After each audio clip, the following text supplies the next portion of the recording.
গ্রামের মোড়ের মাথায় ভজহরি পালের চায়ের দোকান। টিনের চালা, মাটির দেওয়াল আর দুটো নড়বড়ে কাঠের বেঞ্চ, এই নিয়েই তার সাম্রাজ্য। দোকানের বাইরে একটা টিমটিমে হ্যারিকেন জ্বলছে, যার আলো আর ধোঁয়ায় মিশে কেমন যেন একটা রহস্যময় পরিবেশ সৃষ্টি হয়েছে।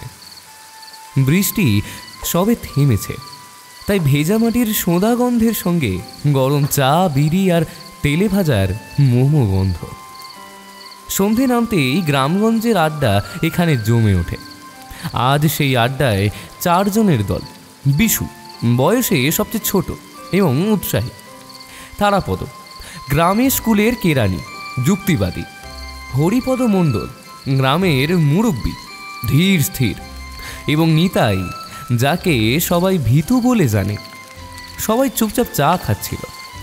হরিপদ মণ্ডল তার বিড়িতে শেষ টান দিয়ে ধোঁয়া ছাড়লেন, যেটা হ্যারিকেনের আলোয় একটা সাদা রেখার মতো ওপরের দিকে মিলিয়ে গেল। এই বিশু। তারাপদ মুখ খুলল। কাল তো পুজোর চাঁদা তুলতে গেলি, শুনলাম ঘোষেদের পুকুর পাড়ে নাকি একটা ঝামেলা হয়েছে। বিশু গরম চায়ে একটা লম্বা চুমুক দিয়ে বলল, ঝামেলা না তারাপদদা, সেটা অন্য কিছু। শোনো না, আমি আর দুলাল যখন ফিরছিলাম, রাত তখন প্রায় 10টা, ওই তালদিঘির পাশ দিয়ে আসার সময় দেখলাম একটা লম্বা ছায়ামূর্তি পুকুরের পাড় ঘেঁষে হেঁটে গেল। মানুষ নয়, কারণ মানুষ হলে অমন লম্বা পা হয় নাকি? বিশুর কথা শেষ হতেই একটা চাপা উত্তেজনা ছড়িয়ে পড়ল। গ্রামের এমন গল্প নতুন নয়। তারাপদ বিদ্রুপের হাসি এসে বলল,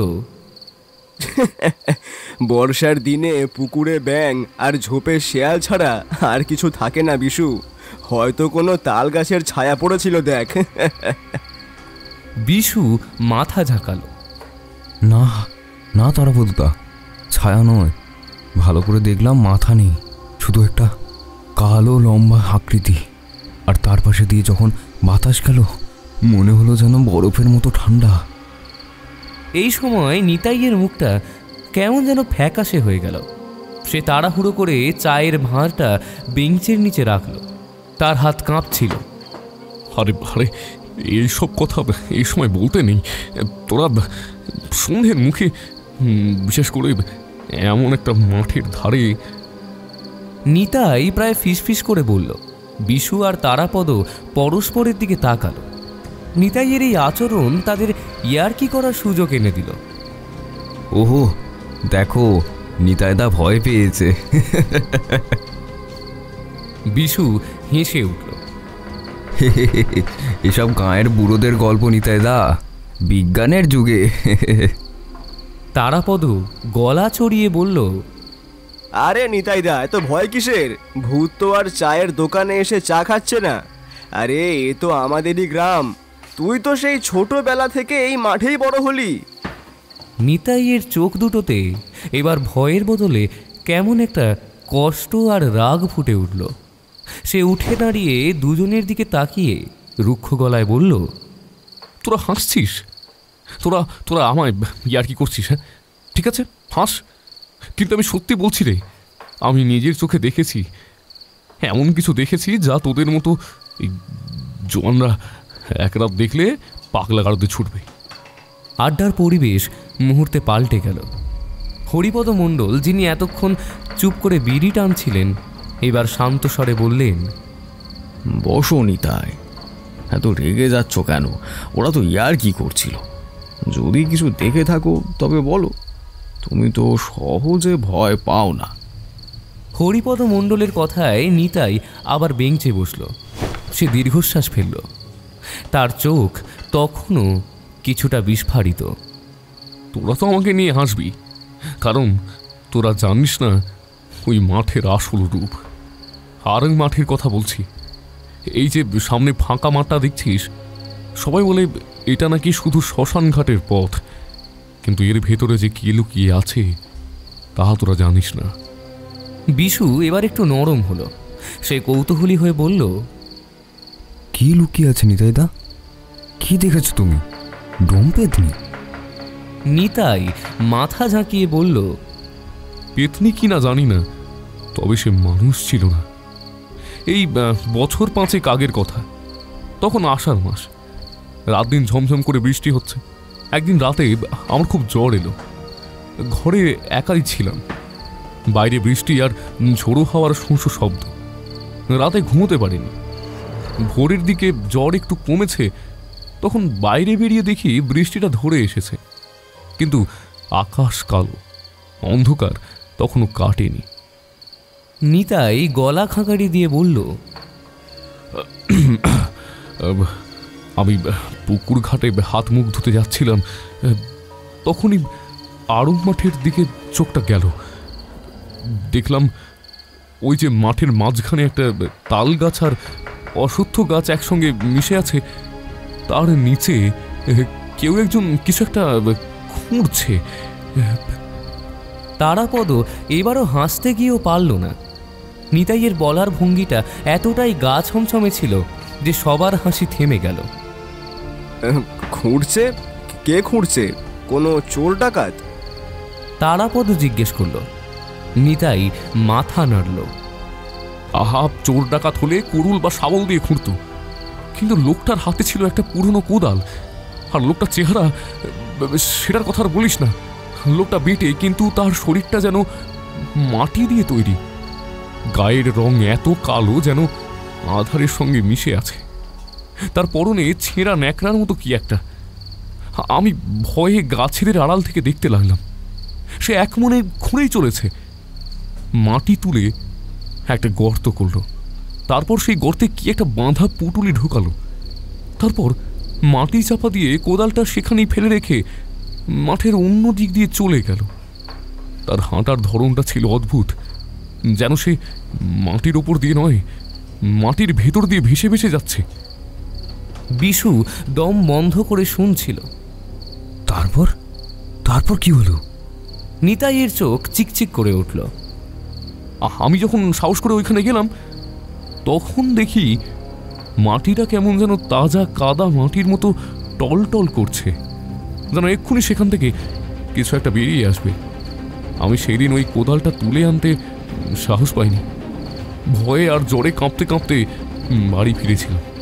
পরের দিন যখন সাহস করে আবার গেলাম, তখন দেখি কোদালটা নেই, মাটিটাও শুকনো, যেন কিছুই হয়নি। কিন্তু আমি স্পষ্ট দেখেছি একটা মানুষকে ভোর রাতে কিছু পুঁতে ফেলতে। আমি দেখেছি, এবং সে মানুষ ছিল না। তার চলার ভঙ্গি, তার শরীরের রং, সব কিছুই অস্বাভাবিক ছিল। নিতাইয়ের কথা শেষ হতেই দোকানে একটা গাঢ় নিস্তব্ধতা নেমে এলো। হরিপদ মণ্ডল ধীর কণ্ঠে জিজ্ঞেস করলেন, তারপরে কি আর এমন কিছু দেখেছো? নিতাই মাথা নাড়ল। না, কিন্তু সেই ঘটনার পর থেকেই যখনই আড়ং মাঠের দিকে যাই, আমার মনে হয় মাঠের নিচ থেকে কেউ যেন আমাকে ডাকছে। তাই এইসব নিয়ে কথা বলা আমার একদম পছন্দ নয় আর কি।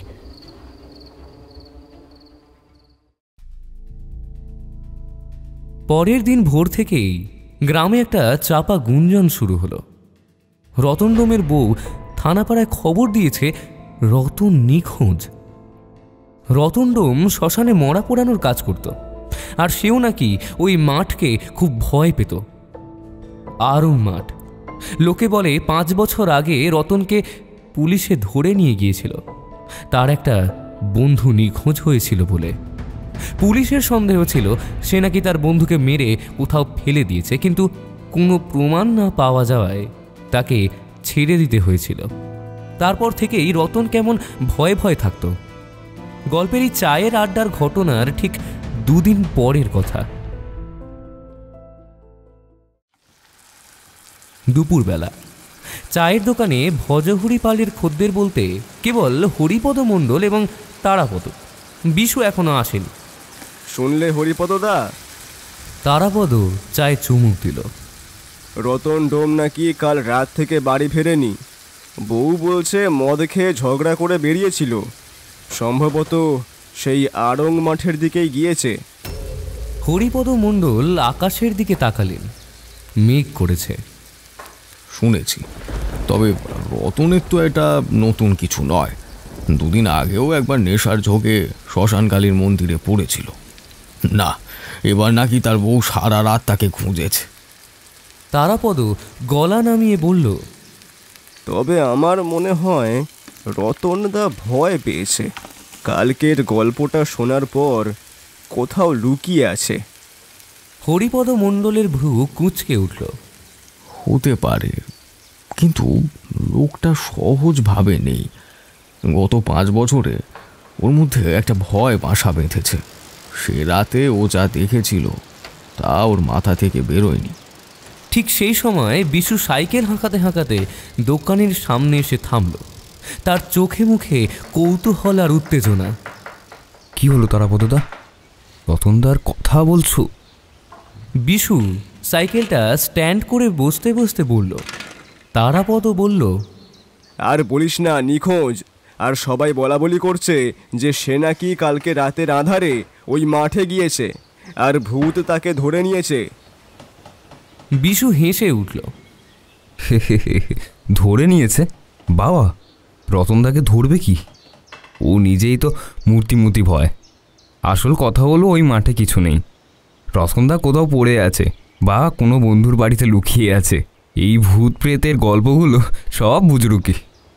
হরিপদ মণ্ডল শান্তভাবে বললেন, কথাটা ভেবে বলো বিশু, তুমি তো নিজের চোখেই ছায়া দেখেছো।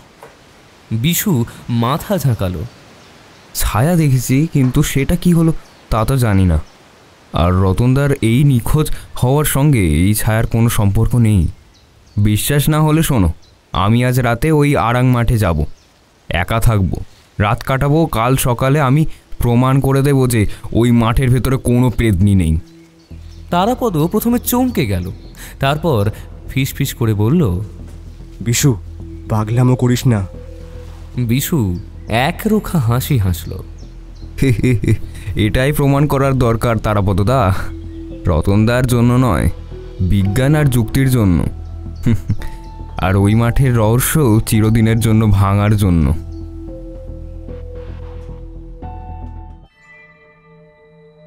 সেদিন রাতটা ছিল নিকষ কালো। আকাশে চাঁদ ছিল না। নক্ষত্র যেন ঘন মেঘের আড়ালে মুখ লুকিয়েছিল। ঘড়ির কাঁটা 10টা পেরোতেই গোটা গ্রাম ঘুমিয়ে পড়ল। শুধু দুটো চোখ তখনও জেগে। বিশু গ্রামের সীমা পার হতেই একটা ভারী ঠান্ডা বাতাস যেন তাকে এসে সজোরে ধাক্কা মারল। মাঠের চারপাশের ঝোপঝাড় থেকে ঝিঝি পোকার একঘেয়ে ডাক ভেসে আসছিল। সেই শব্দের মধ্যে কেমন যেন একটা শূন্যতার বিষণ্ণতা মিশেছিল। বিশু তবুও পা চালালো। এই মাঠ যা নিয়ে এত কিংবদন্তি, আজ সে তার সামনে মাথা নত করবে না। মাঠের মাঝখানটায় পৌঁছতেই বিশু থামল। এই মাঠের অদ্ভুত একটা বৈশিষ্ট্য হলো, এখানে খেলার উপযোগী সমতল ভূমি নেই। জায়গায় জায়গায় ছোট ছোট মাটির টিবি, কোথাও উঁচু আবার কোথাও নিচু, যেন মাটির নিচে কোনো অস্থিরতা তার বহিঃপ্রকাশ ঘটিয়েছে। এই টিবিগুলো কেন তৈরি হয়েছে গ্রামের কেউ জানে না। এই বন্ধুরতার কারণেই বাচ্চারাও এখানে খেলা করতে আসে না। সারা মাঠটা ফাঁকা পড়ে থাকে। বিশু তার টর্চ জেলে একটা অপেক্ষাকৃত উঁচু টিভির ওপর চাদর বিছিয়ে বসল। সে জায়গাটা এমনভাবে বেছে নিল যাতে চারপাশটা যতটা সম্ভব দেখা যায়। বসার পর তার মনে হলো এতটা ফাঁকা জায়গায় সে আগে কখনো বসেনি। নিস্তব্ধতা যেন কানে তালা ধরিয়ে দিচ্ছিল। ভূতের বাচ্চা ভূত, আয় তো দেখি। প্রথমে মিনিট 10 সে সতর্কভাবে বসে রইল। প্রতিটি শব্দ, প্রতিটি নড়াচড়া খেয়াল করার চেষ্টা করল, কিন্তু না, কোথাও কিছু নেই। কেবল ঝিঁঝির ডাক আর মাঝে মাঝে দূরের একটা শেয়ালের একঘেয়ে কান্না। ধীরে ধীরে বিশুর বিরক্তি আসতে শুরু করল। এই তো তারাপদদা যা যা বলেছিল সব তো বাজে কথা। এমন একটা মাঠে একা রাত কাটালে সবাই তাকে নিয়ে হাসি ঠাট্টা করবে। সে তো প্রমাণ করতে এসেছিল যে এখানে কিছু নেই, কিন্তু কিছু একটা দেখতে না পেলে প্রমাণ হবে কিভাবে? 1 ঘন্টা কেটে গেল। তার মন অস্থির হয়ে উঠল। নিছক বসে থাকার এই একঘেয়েমি তার যুক্তিবাদী মনকে আহত করছিল। সে ঠিক করল বসে থেকে সময় নষ্ট করার চেয়ে একটু ঘোরাফেরা করা যাক। ঢিবি থেকে নেমে বিশু টর্চের আলোয় মাঠের চারপাশটা দেখতে লাগলো। মাঠের ধারে একটা শুকনো কড়াই গাছ পড়েছিল। বিশু সেখান থেকে একটা বেশ শক্ত মোটা ডাল ভেঙে নিল। তার মনে একটা নতুন খেলা করার ইচ্ছে জাগল। সে ফিরে এসে ঢিবির পাশে মাটি অনেকটা খুঁড়ে সেই গাছের ডালটা খাড়াভাবে গেঁথে দিল। ডালটা মাটির ওপরে প্রায় 4 ফুট মতো উঁচু হয়ে রইল। বিশু এখন ঢিবিতে ফিরে বসল। তারপর চারপাশ থেকে ছোট ছোট নুড়ি পাথর কুড়িয়ে নিয়ে সে ওই গেঁথে রাখা ডালের দিকে ছুঁড়তে লাগলো। অন্ধকারে নিশানা করার খেলা। সে মনে মনে পণ করল যতক্ষণ না সে ডালের ঠিক মাঝখানে পাথর ছুঁড়ে লাগাতে পারছে ততক্ষণ সে থামবে না।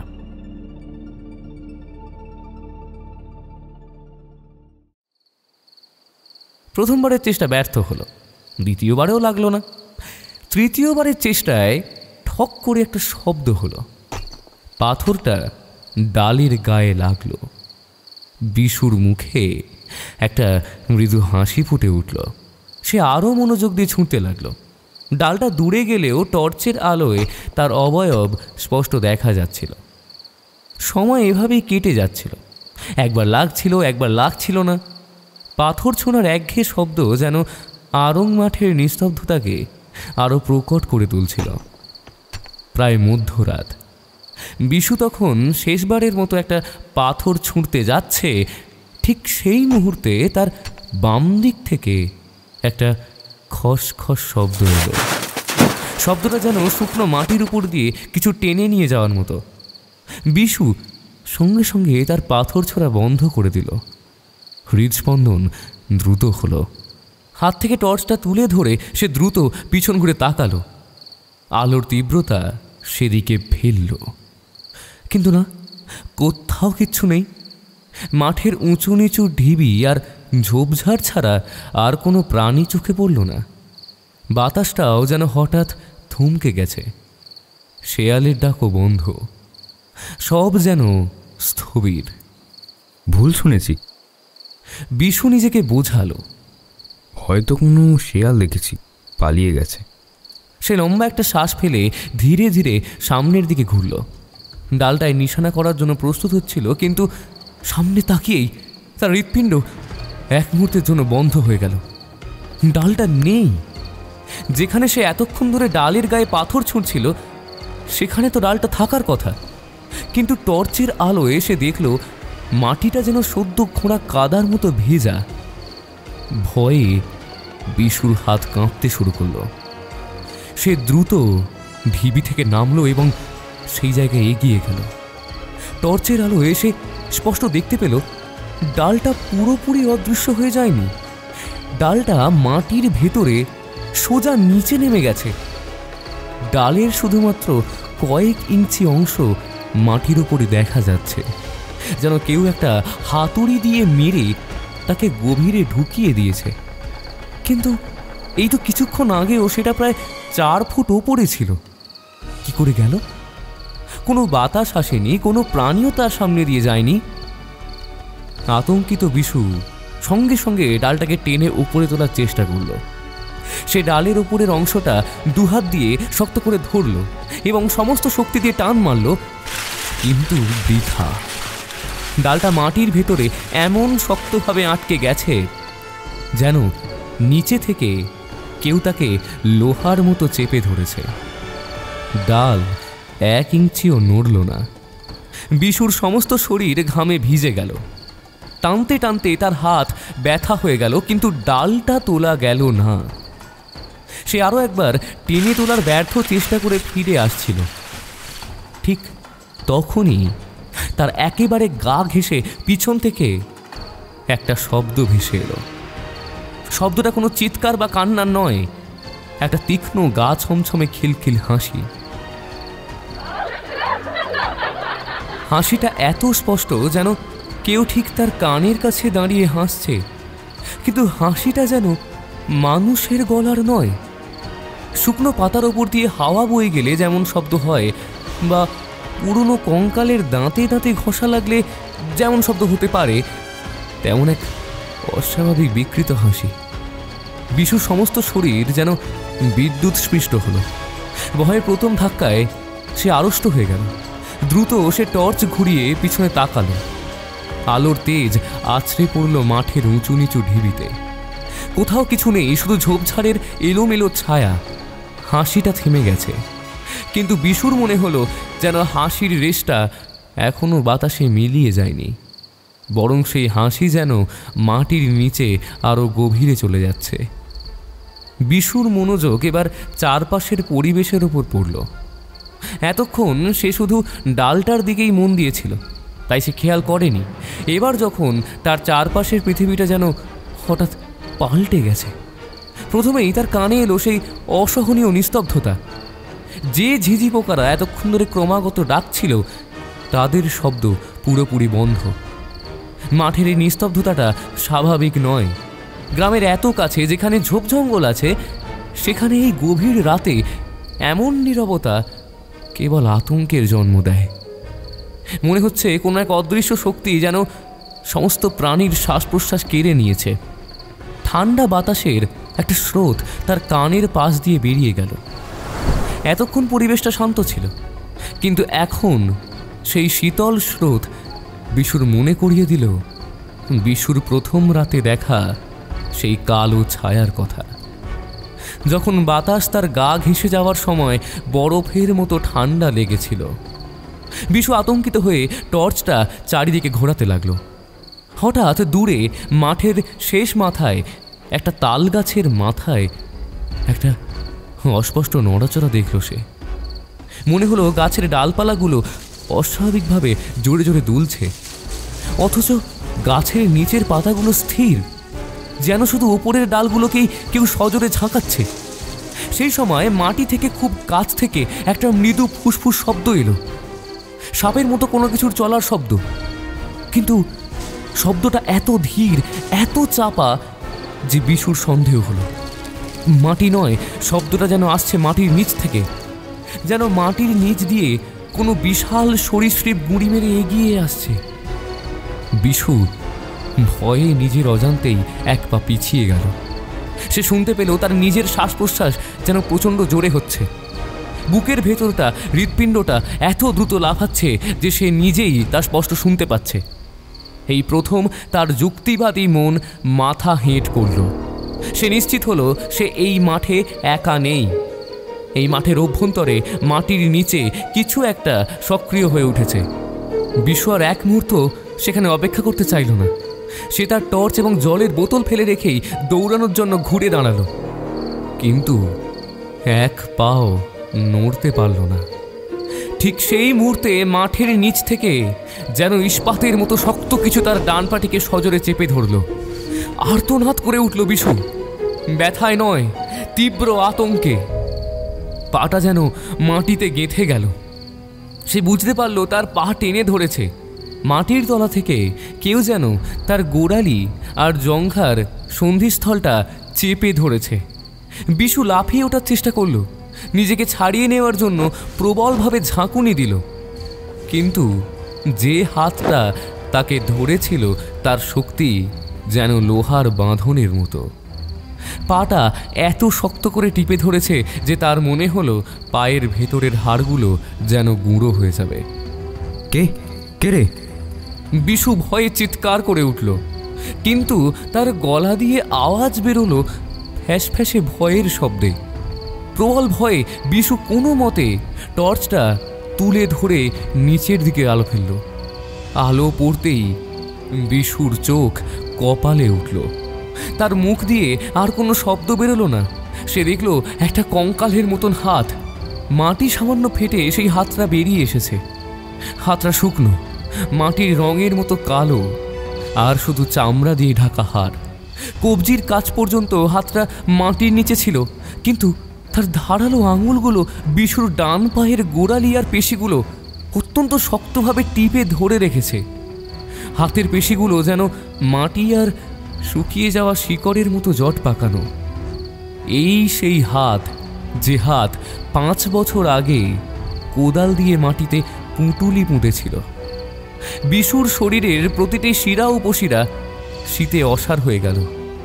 এটা মানুষের হাত নয়, এটা জীবনের হাত নয়, এ এক ঠান্ডা, মৃত এবং ভয়ঙ্কর শক্তি। বাঁচার জন্য বিশু মরিয়া হয়ে উঠল। সে তার বাঁ পাটা সজোরে কঙ্কালের হাতটার উপরে নামিয়ে আনল। ধুম করে শব্দ হলো। শক্ত মাটির ওপর কঙ্কালের আঙুলগুলোর ওপরে তার বাঁ পা আছড়ে পড়ল। হাতটা কিছুটা আলগা হলো। ব্যাস, এইটুকুই সুযোগ। বিশু তার ডান পাটা প্রবলভাবে মোচড় দিয়ে শরীরের সমস্ত শক্তিকে কাজে লাগিয়ে টেনে বের করে আনল। পাটা মুক্ত হতেই সে আর এক মুহূর্ত অপেক্ষা করল না। তার সমস্ত যুক্তি, বিজ্ঞান, অহংকার সব ধূলিসাৎ হয়ে গেছে। সে শুধু জানে পালাতে হবে। মাঠের ভেজা মাটির ওপর দিয়ে সে পাগলের মতো গ্রামের দিকে দৌড়তে শুরু করেছে। তার শ্বাস প্রশ্বাস তখন কেবলই এক তীব্র চিৎকারের মতো শোনাচ্ছিল। সে অন্ধকারে উঁচু নিচু ঢিবি এড়িয়ে প্রাণপণে ছুটছে। পেছনে তাকানোর সাহস নেই। প্রতিটি সেকেন্ড তার কাছে অনন্ত মনে হচ্ছে। সে শুনতে পাচ্ছে মাটি ফেটে ফেটে কিছু একটা যেন তার পিছু নিচ্ছে। গ্রামের আলোটা তখন তার কাছে যেন স্বর্গের আলোর মতো মনে হচ্ছিল। আর মাত্র কয়েক পা, ঠিক তখনই অন্ধকারে একটা বড় ঢিবির সঙ্গে তার বাঁ পাটা সজোরে ধাক্কা খেল। বিশু নিয়ন্ত্রণ হারালো। হোঁচট খেয়ে সে মুখ থুবড়ে পড়ল মাটির ওপর। টর্চটা ছিটকে চলে গেল অনেক দূরে। সে দেখল তার ডান পাটা তখনও ব্যথায় অসাড়। জ্ঞান হারানোর শেষ মুহূর্তে সে দেখল মাটিটা যেখানে ফেটে গিয়েছিল সেই ফাটলটা দ্রুত তার দিকে এগিয়ে আসছে। আর তখনই সেই ফাটলের ভেতর দিয়ে এবং আশেপাশের নরম মাটি ভেদ করে যেন কয়েক হাজার শুকনো কঙ্কালের মতো হাত একসঙ্গে উপরে উঠে এলো। হাতগুলো সাপের ফণার মতো কিলবিল করে বিশুর শরীর লক্ষ্য করে তেড়ে এলো। বিশু ওঠার আগেই সেই শত শত শীতল শক্ত হাত তাকে চারদিক থেকে আঁকড়ে ধরল। তার গলা, বুক, পেট, পা কোথাও 1 ইঞ্চিও খালি রইল না। হাতগুলো তাকে অবিশ্বাস্য শক্তিতে টেনে ধরল। বিশু বাঁচবার জন্য হাত পা ছুড়ল, চিৎকার করার চেষ্টাও করল, কিন্তু কোনো লাভ হলো না। হাতগুলো তাকে মাটির গভীরে টেনে নিয়ে যেতে লাগলো। বিশুর মনে হলো যেন সে কোনো নরম জলের স্রোতে তলিয়ে যাচ্ছে। মাটির গভীরটা একেবারেই শক্ত নয়, বরং একটা গাঢ় পিচ্ছিল তরল পদার্থের ভেতরে সে নেমে যাচ্ছে। সেই তরল পদার্থটা নরম কিন্তু ভয়ানকভাবে ভারী। আর সেই তরল পদার্থের সঙ্গে একটা গাঢ় বোটকা আঁশটে গন্ধ মিশেছিল। সেই তীব্র ধাতব গন্ধটা বিশুর শ্বাসনালীতে ধাক্কা মারল। বিশুর সমস্ত শরীর কেঁপে উঠল। সে বুঝতে পারল এই তরল পদার্থ অন্য কিছু নয়, এ হলো জমাট রক্ত, হয়তো শত শত বছরের জমাট রক্ত।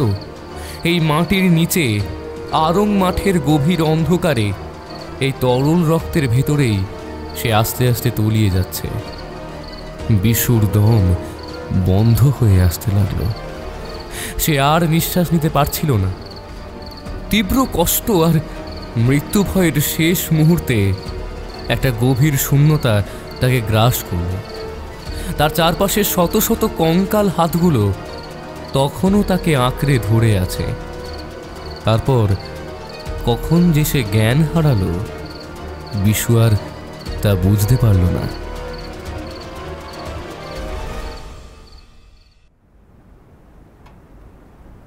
বিশুর জ্ঞান যখন ফিরল তখন সে কোনো শারীরিক অনুভূতি পেল না। সে দেখল সে যেন এক ঘোর লাগা অন্ধকারে ভেসে বেড়াচ্ছে।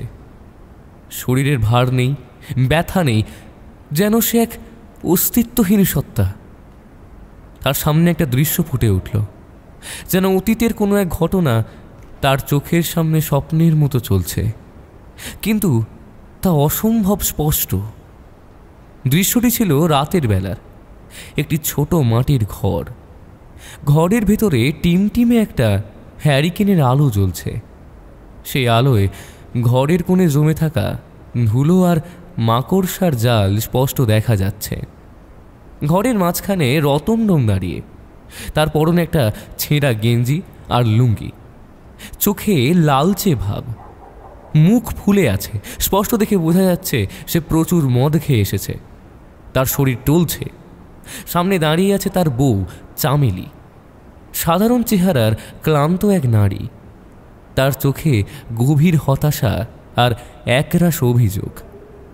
রতন দরজা ঠেলে ঘরে ঢুকতেই চামেলি চাপা অথচ দৃঢ় গলায় বলে উঠল, কি গো, আবার এ কি চেহারা করে এসেছো? সারাদিন আমি খেটে মরলাম আর তুমি সেই টাকা ঢেলে এলো ওই মদের দোকানে। একটুও কি আক্কেল হবে না তোমার? রতন টলতে টলতে একটা টুলের ওপর হাত রাখল। হাসিটা তার মুখের স্বাভাবিক ছিল না, যেন একটা বিকৃত হাসি। হবে না, না, আমার আক্কেল হবে না। আরে তোর কি, তোর কি? খবরদার, তুই আমাকে উপদেশ দিতে আসবি না। আমি আমার কষ্টের রোজগার দিয়ে যা ইচ্ছা করব। চামেলির গলা আবেগে কাঁপল। কষ্টের রোজগার? হ্যাঁ, কষ্টের রোজগার। সেই কষ্ট তো আমাকেও করতে হয় নাকি? একটা মেয়ে বড় হচ্ছে, তার দুমুঠো ভাতের চিন্তা নেই তোমার।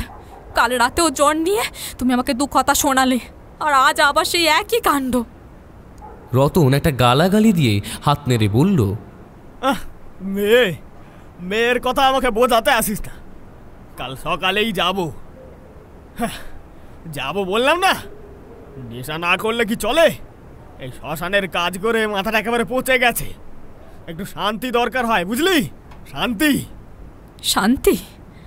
চামেলির চোখে জল এলো। শান্তি তো তুমি নিজেই নষ্ট করছো। এই নেশার জন্যই তো 5 বছর আগে সেই ঘটনার পর থেকে তোমার এই অবস্থা। তুমি কি একবারও ভাবো না যে আর কতদিন? রতন মদের নেশায় তখন রাগে টকবক করছে। সে আর কোনো কথা শুনতে রাজি ছিল না। 5 বছর আগের কথাটা শোনা মাত্রই তার ভেতরের ক্রোধ যেন ফেটে পড়ল। এই চুপ কর, একদম চুপ। তুই আর ওই 5 বছর আগের কথা তুলবি না। আমি কিছু দেখিনি, ও সব চোখের ভুল ছিল। আর তোর এই প্যানে কথাগুলো আমার আর শুনতে ভাল লাগে না। রতন টলতে টলতে চামেলির দিকে এগিয়ে এলো। চামেলি 2 পা পিছিয়ে গেল। আমি দেখতে পাইনি কিচ্ছু না, যা দেখি তা ভুলে যাই। নেশা করি যাতে আমি সব ভুলে থাকতে পারি। রতন প্রায় চিৎকার করে উঠল। চামেলি এবার সাহস করে তার পথ আটকাল। ভুলতে তুমি পারো না, সেই জন্যই তো তুমি দিনে দিনে শেষ হয়ে যাচ্ছ। আর তুমি যদি এইভাবে রোজ মদ খেয়ে ফিরে আসো, তবে কালই আমি মেয়েকে নিয়ে বাপের বাড়ি চলে যাব। তোমাকে নিয়ে আর এইভাবে বাঁচা সম্ভব নয়। এই কথাটা রতনের নেশাগ্রস্ত মাথায় চরম আঘাত আনল। তার বউ তাকে ছেড়ে চলে যাবে? রতন মুহূর্তের মধ্যে হিসেব ভুলে গেল। সে সপাটে তার ডান হাতটা তুলল এবং চামেলির গালে সমস্ত শক্তি দিয়ে এক থাপ্পড় মারল। সশব্দে যেন গোটা ঘরে প্রতিধ্বনিত হলো। চামেলি টাল সামলাতে না পেরে কয়েক হাতে দূরে গিয়ে একটা কাঠের টুলের ওপর পড়ে গেল। তার মুখ থেকে একটা ক্ষীণ আর্তনাদ বেরিয়ে এলো। তার ঠোঁটের কোণ ফেটে রক্ত ঝরতে লাগলো। কিন্তু রতন থামল না। থাপ্পড় মেরে তার ভেতরের পশুটা যেন জেগে উঠেছিল। যাবি? যা দেখি, আজ তোর চলে যাওয়া আমি বন্ধ করবো। যা দেখি কেমন যাস। রতন পাগলের মতো চামেলির দিকে ছুটে গেল।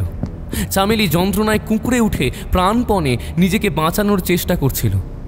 রতন তার গায়ের ওপর গিয়ে পড়ল এবং মাটিতে পড়ে থাকা চামেলিকে এলো পাথারি লাথি মারতে শুরু করলো।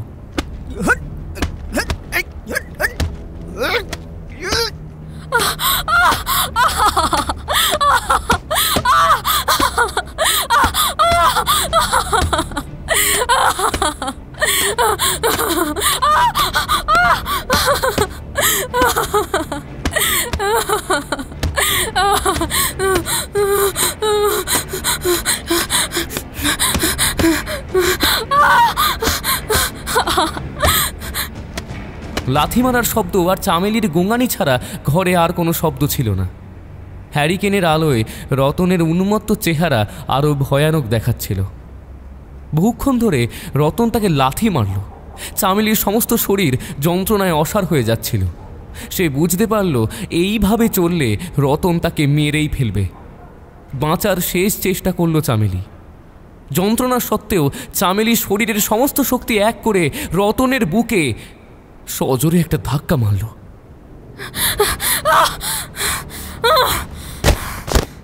রতন তখন নেশার ঘোরে টলমল।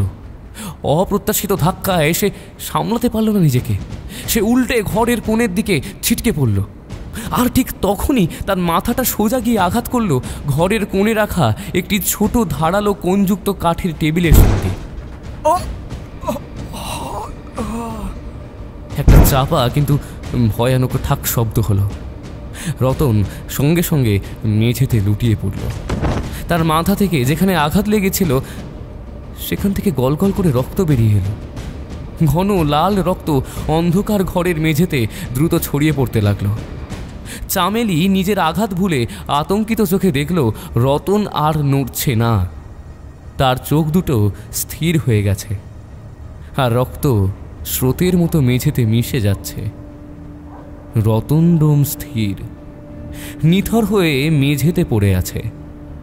তার মাথার আঘাত থেকে রক্ত তখনও চুইয়ে চুইয়ে গড়িয়ে যাচ্ছে। ঘরে হ্যারিকেনের হলদে আলোয় সেই গাঢ় লাল রক্তের স্রোত এক বীভৎস নকশা তৈরি করেছে। চামেলি তখনও ভয়ে আড়ষ্ট হয়ে মেঝেতে পড়েছিল। তার শরীরে রতনের লাথির তীব্র ব্যথা, গালে থাপ্পড়ের জ্বালা, কিন্তু সেই সমস্ত শারীরিক কষ্ট এক লহমায় মুছে গেল। সে দেখল তার চোখের সামনে তার স্বামী রতন মৃত। প্রথমেই তার মুখ থেকে এক তীব্র হাউমাউ চিৎকার বেরিয়ে এলো। ও গো, এ তুমি কি করলে? আমি তো মারতে চাইনি, আমি তো শুধু বাঁচার জন্য। চামেলি কোনো মতে হামাগুড়ি দিয়ে রতনের নিথর দেহের কাছে গেল। তার হাত পা কাঁপছিল। সে রতনের শীতল মাথায় হাত রাখল। রক্তের উষ্ণতা তখনও পুরোপুরি মিলিয়ে যায়নি। সে বুঝতে পারল তার সামান্য একটা ধাক্কা শুধুমাত্র আত্মরক্ষার জন্য করা একটা কাজ রতনকে চিরদিনের জন্য থামিয়ে দিয়েছে। ভয় আর অনুশোচনা একসঙ্গে তাকে গ্রাস করল। সে নিজের চুল ছিঁড়তে শুরু করল। রতনের দেহ জড়িয়ে ধরে জোরে জোরে কাঁদতে লাগল। তার মনে হলো রতন যতই খারাপ হোক, যতই নেশা করুক, সে তো তার স্বামী, আর আজ তার স্বামী তার হাতেই মারা গেল। আমি কি করলাম গো? আমি তো খুনি। আমার হাতে তোমার রক্ত। কেন আমি ধাক্কা মারতে গেলাম? কেন ধাক্কা মারতে গেলাম?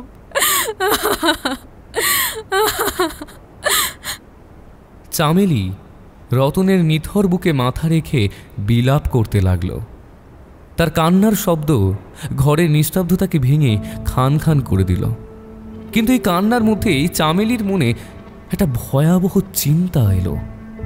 পুলিশ যদি সে এখন চিৎকার করে, যদি কেউ জানতে পারে, তবে সবাই ভাববে সে ইচ্ছে করে রতনকে খুন করেছে। মাতাল স্বামীর হাত থেকে আত্মরক্ষা, এই কথা কি কেউ বিশ্বাস করবে? তারা দেখবে কেবলই রক্ত, আর দেখবে রতনের মৃত্যু। জীবনে আর কখনো শান্তি আসবে না। তাকে ধরে নিয়ে যাওয়া হবে, আর তার মেয়েটা, সে তো পুরোপুরি একা হয়ে যাবে। এই ভাবনাটাই তার শোককে মুহূর্তে ভয়ের রূপ দিল। এখন কাঁদার সময় নয়, এখন বাঁচার জন্য কিছু একটা করতে হবে, প্রমাণ লুকোতে হবে। চামেলি উঠে বসল। চোখের গাল বেয়ে জল নামছে, কিন্তু তার মন এখন ইস্পাতের মতো শক্ত। সে দ্রুত চারিদিকে তাকালো। অন্ধকার রাত, সবাই ঘুমিয়ে। এই সুযোগ। রতন ডোম ছিল ডোম পেশার লোক। শ্মশানঘাটে তার কাজ। তাদের বাড়িতে একটি ছোট পুরনো ঠেলা গাড়ি ছিল, যা তারা শ্মশানের বিভিন্ন সরঞ্জাম আনার জন্য ব্যবহার করত। চামেলি বাইরে বেরিয়ে ঠেলা গাড়িটা টেনে আনল। পুরনো গাড়ির চাকাগুলো ক্যাঁচ ক্যাঁচ শব্দ করতে লাগলো। সে ভয়ে শিউরে উঠল, যদি কেউ শোনে। দ্রুত শব্দ থামানোর জন্য সে চাকার নিচে সামান্য জল ছিটিয়ে দিল। তারপর সে ঘরে ফিরে এলো। রতনের দেহটা ভারী। মদ খেয়ে রতনের শরীর তখন আরও ভারী হয়েছিল। চামেলি দাঁতে দাঁত চেপে সমস্ত শক্তি দিয়ে প্রথমে রতনের হাত ধরে টানতে টানতে তাকে দরজার কাছে নিয়ে এলো। মাটিতে রক্তের দাগ পড়ে গেল। এরপর সে প্রায় আধ ঘন্টা ধরে সংগ্রাম করল। কোনো মতে রতনকে ঠেলা গাড়ির ওপর তুলল। দেহটা ঠেলা গাড়িতে চাপানো ছিল এক কঠিন কাজ। অবশেষে যখন তা করা হলো, রতনের নিথর দেহটা গাড়ির ওপর এলিয়ে রইল। চামেলি একটা ছেঁড়া কাগজ দিয়ে ঘরের মেঝের রক্তের দাগগুলো তাড়াহুড়ো করে মুছে ফেলল। হ্যারিকেনের আলোটা নিভিয়ে দিল। তারপর সে ঠেলা গাড়ির হাতলটা ধরল। তার মাথায় তখন শুধু একটি জায়গা ঘুরছিল, যেখানে কেউ যায় না, যেখানে কেউ কোনোদিন এই মৃতদেহ খুঁজবে না। আরং মাঠ। চামেলি ঠেলা গাড়ি ঠেলতে শুরু করলো। পুরনো চাকার মৃতদেহর ভারে তার শরীরের প্রতিটি পেশি প্রতিবাদ জানাচ্ছিল, কিন্তু ভয়ের শক্তি আরও বেশি ছিল। রাত তখন গভীর। আড়ং মাঠের দিকে যাওয়ার পথটা তখন আরও ভয়ঙ্কর লাগছে। চাঁদের আলো নেই, তার উপরে ঠেলা গাড়ির শব্দ। চামেলি প্রতিটি শব্দে চমকে উঠছিল। সে বারবার পিছন ফিরে দেখছিল, কেউ আসছে না তো। অবশেষে সে পৌঁছালো আড়ং মাঠের সেই জনমানবহীন অংশে। চামেলি সেখানে একটা জায়গা ঠিক করল। তারপর সে ঠেলা গাড়ি থেকে একটা পুরনো কোদাল আর শাবল বের করল। কোদালটা তার কাছে ছিল 5 বছর আগের সেই দিনের পরিচিত। মাটি খোঁড়ার সেই ভয়ানক দৃশ্য শুরু হলো। অন্ধকারে একা এক নারী তার স্বামীর মৃতদেহ গুম করার জন্য কোদাল হাতে মাটি খুঁড়ছে। প্রতিটি কোদালের কোপে মাটি উল্টে যাচ্ছিল। শব্দটা যেন চামেলির কানে হাতুড়ির মতো বাজছিল। সে দ্রুত কাজ করার চেষ্টা করছিল। 1 ঘন্টা পর একটা মোটামুটি গভীর গর্ত তৈরি হলো। চামেলির সমস্ত শরীর ঘামে ভিজে গেছে, তার চোখে মুখে কাদা মাখা। এরপর সেই সবচেয়ে কঠিন কাজ, মৃতদেহটিকে গর্তে নামানো।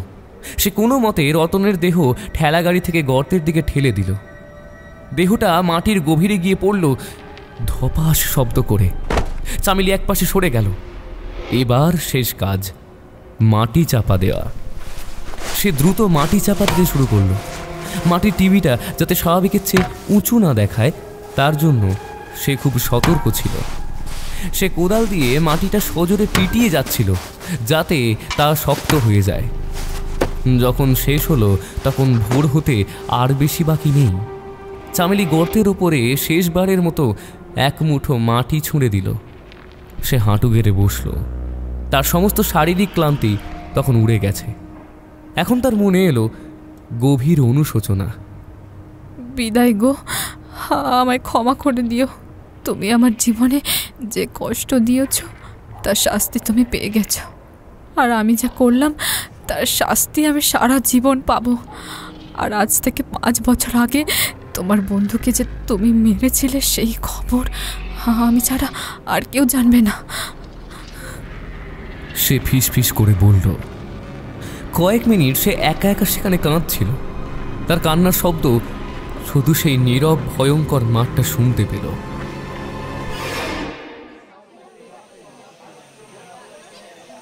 একটা তীব্র কোলাহল বিশুর কানে এলো। বহু মানুষের গলার স্বর, উদ্বেগ আর ফিসফিসানি। প্রথমে শব্দগুলো তার কাছে অস্পষ্ট, দুর্বোধ্য গুঞ্জনের মতো লাগছিল। সে বুঝতে পারছিল না সে কোথায়। তার মাথাটা অসম্ভব ভারী লাগছিল, যেন কেউ হাতুড়ি পিটিয়েছে। ধীরে ধীরে বিশু তার চোখ খুলল। ভোরের নরম আলো এসে পড়ল তার চোখে। চারপাশটা ঝাপসা। সে দেখল সে শুয়ে আছে সেই আড়ং মাঠের নরম মাটির ওপর। তার চারপাশে ঘিরে আছে জনাদশে গ্রামের লোক। তাদের উদ্বিগ্ন মুখগুলো তার ওপর ঝুঁকে আছে। বিশুর ডান পাটা অসম্ভব ব্যথা করছে। সে উঠে বসার চেষ্টা করলো, সঙ্গে সঙ্গে কয়েকজন লোক তাকে ধরে সাহায্য করলো।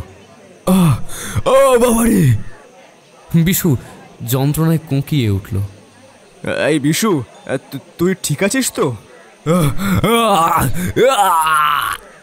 তারাপদ ছিল সেখানে, তার চোখে উদ্বেগ স্পষ্ট। আমরা সবাই তোদের দোকানে না দেখে খুঁজতে এলাম, এখানে এমনভাবে পড়ে আছিস কেন? বিশু চারপাশে তাকালো। সে দেখল তার সেই টর্চটা সামান্য দূরে পড়ে আছে। তার সেই গেঁথে রাখা ডালটাও চোখে পড়ল, যার মাত্র 1 ইঞ্চি অংশ মাটির ওপরে দেখা যাচ্ছে। আমি আমি আমি জানি না। বিশু তোতলানোর মতো করে বলল। রাতের ভয়ঙ্কর স্মৃতিগুলো তার মাথার ভেতর জট পাকিয়ে যাচ্ছিল। মাটির তলার হাত, রক্তের গন্ধ আর রতনের সেই মর্মান্তিক মৃত্যু, সব কিছু কি স্বপ্ন ছিল নাকি সত্যি? গ্রামের একজন লোক, যার নাম কার্তিক, সে মাথা নেড়ে বলল, এখানে এত রাতে আসার দরকার কি ছিল বাবু? সবাই জানে এই মাঠের দিকে রাতের বেলা এই ভূতে পেতনিতে ভরে থাকে। তুই তো গাঁয়ের ছেলে, তুই কেন আসিস? অন্য একজন বয়স্ক লোক সুবল কৌতূহলী হয়ে জিজ্ঞেস করল, বিশু, আরে তুই এখানে কি করছিলি? আরে এমনভাবে মুখ টুবড়ে পড়েছিলি কেন রে? কেউ কি মেরেছিল তোকে, নাকি মদ টদ খেয়েছিলি? মদ নয়। বিশু ক্ষীণ স্বরে উত্তর দিল, আমি আমি প্রমাণ করতে এসেছিলাম যে এখানে কিছু নেই। তারাপদ হতাশভাবে মাথা নাড়ল। এই তোর প্রমাণ? প্রমাণ করতে এসে অজ্ঞান হয়ে পড়েছিলি? আরে কাল রাতেই তো তোকে মানা করেছিলাম। বিশু তখন সম্পূর্ণ ঘোর থেকে বের হতে পারেনি। সে স্পষ্ট বলতে পারছিল না। সে যদি এখন বলে যে মাটির নিচ থেকে কঙ্কালের হাত বেরিয়ে তার পা টেনে ধরেছিল আর সে এক ড্রিম সিকোয়েন্সে রতনের মৃত্যু দেখেছে, তাহলে সবাই তাকে পাগল ভাববে। ঠিক সেই সময় ভিড়ের মধ্যে একজন প্রবীণ লোক এগিয়ে এলেন। ইনি হলেন গ্রামের সবচেয়ে বয়স্ক মানুষ হারাধন মুখুজ্জে। তার মাথায় টাক, চোখে পুরনো আমলের মোটা ফ্রেমের চশমা। তার কথা গ্রামের লোক সাধারণত মনোযোগ দিয়ে শোনে। হারাধন মুখুজ্জে শান্ত স্বরে বিশুর দিকে তাকালেন। তার চোখে কোনো কৌতূহল ছিল না, ছিল এক শীতল নিশ্চিত ভাব। তোকে না কতবার বলেছি বিশু, এই মাঠের দিকে রাতের বেলা আসবি না।